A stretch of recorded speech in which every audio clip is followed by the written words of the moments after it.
20 professionals come together to form an unlikely team. They come from all backgrounds, but together they share one common goal, a desire to learn from each other. Ladies and gentlemen, cohort 63. But like most things, the real work is done behind the scenes. Bert, We're in the middle of practice, Leanne. you can thank me later. Come. Michael, do you remember when we first met and we went to that horrible part of town to buy you those dreadful clothes? And I was a little bit scared and you told me not to worry about it because you had my back. Do you remember that? Yes, ma'am. And if anyone tried to get to me, you would have stopped them, right? And when you and SJ were in that car wreck, what did you do to the airbag? Stopped it? You stopped it. You stopped it.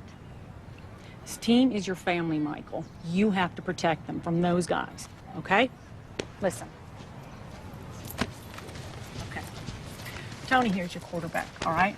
You protect his blind side. When you look at him, you think of me, how you have my back, how you have his, okay?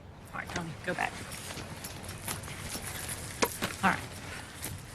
Oompa Loompa here is your tailback. When you look at him, you think of SJ and how you've never let anyone or anything hurt him. You understand me?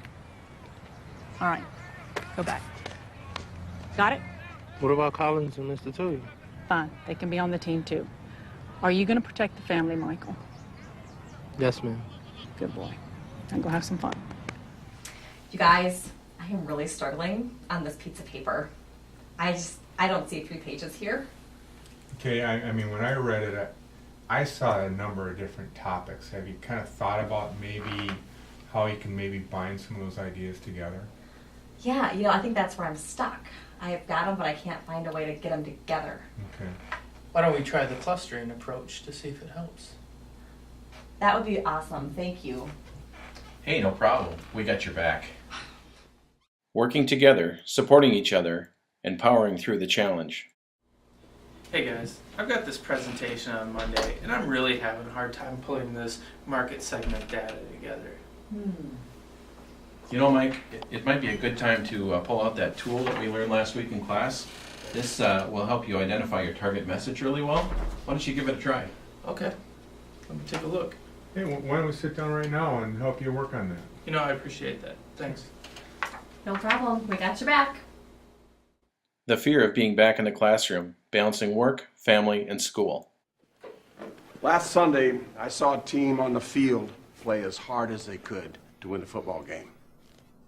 We lost, not because of effort or desire, but because of lack of leadership, lack of trust. One of those issues has been resolved. But leadership means nothing if a team doesn't believe in each other. Players spend years together before they develop trust in one another. And I'm asking you to do it in a week. Not a reasonable request, but these aren't reasonable times. Now, I know you all have concerns about this Sunday. But a real man admits his fears. So the next thing we need to talk about is core values. But where do we begin? Well, I think honesty and transparency is probably one of the most important things, and to get there, we've got to address people's fears. And when we did that survey, we got a lot of great data here on what the fears are in the cohort with this class. But that's a lot of data. What does it all mean? What would Paul do? I think he'd do a Venn diagram. You're right. Tom, go to the board. What do we got? We have work pressure, writing papers, and life pressure. All right. That's a lot of fear. And those financial calculators, what's up with that? Michelle, I'm working through these math problems, but I found that I don't know how to use a financial calculator. You know what? Not a big deal. I've been using this since I was in college. So let's start with the CLX button. That's your clear. Get rid of whatever you might have done. Okay. And let's do a 5 and enter. So 5 is what we're going to start with. And then do 2 times. Because you're doing something to the number 5. 2 times 5 is 10. Okay, that works. Thanks. Not a problem. We got to learn from each other. But then there's the added bonus, leveraging each other's skills to make sure that we're all better at work.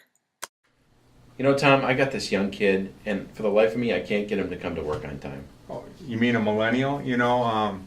we've got a number of young kids that work in our office, and they're always showing up late. And finally, I pulled them off the side. I had a one-on-one conversation with him. Instead of talking about him, what time he has to come in and check out in the day, I had him focus on his energy and what he needed to get done for work. And that seemed to really work for him. He's been a lot more productive ever since we had that conversation. Well, thanks. Look at that. That's the power of the team. Cohort 63.